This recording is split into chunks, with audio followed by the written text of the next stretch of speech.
ஒன்றிய நிதிநிலை அறிக்கை முழுக்க முழுக்க தமிழ்நாட்டிற்கு ஏமாற்றம் அளிக்கக்கூடியது. கடந்த முறை ஒன்றிய நிதிநிலை அறிக்கை சமர்ப்பிச்சப்ப அது பீகார் மாநிலத்தோட நிதிநிலை அறிக்கையா இல்லை ஒன்றிய நிதிநிலை அறிக்கையா நமக்கு சந்தேகமா இருந்தது.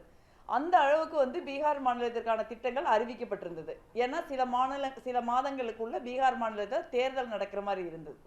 இப்போ இன்னும் 1-2 மாசத்துல தமிழ்நாடு, கேரளா, மேற்கு வங்கம் உள்ளிட்ட மாநிலங்களில் சட்டமன்ற தேர்தல் நடக்க போகுது.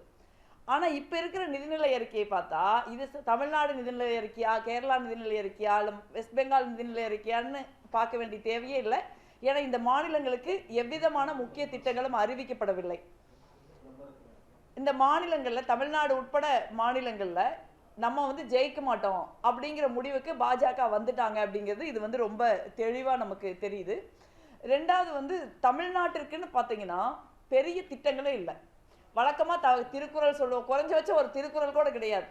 போன முறை தமிழ்நாடுங்கிற பேரே இல்லை அப்படின்னு நம்ம சொன்னோம். இந்த முறை தமிழ்நாடு தமிழ்நாடு தமிழ்நாடுன்னு 3 டைம் நம்ம பேரை சொல்லியிருக்காங்களே ஒழிய நமக்கு பெரிய திட்டங்கள் வரல. நமக்கு பாருங்க, இப்போ பெரிய மெட்ரோ ரயில் திட்டங்கள் பெரிய பிரச்சனையா இருக்கு. மதுரை, கோவை அதற்கான திட்டங்கள் எதுவும் கிடையாது. அதே மாதிரி நம்மளுடைய எம்எஸ்எம்இக்கோ இல்லை மிகப்பெரிய ஒரு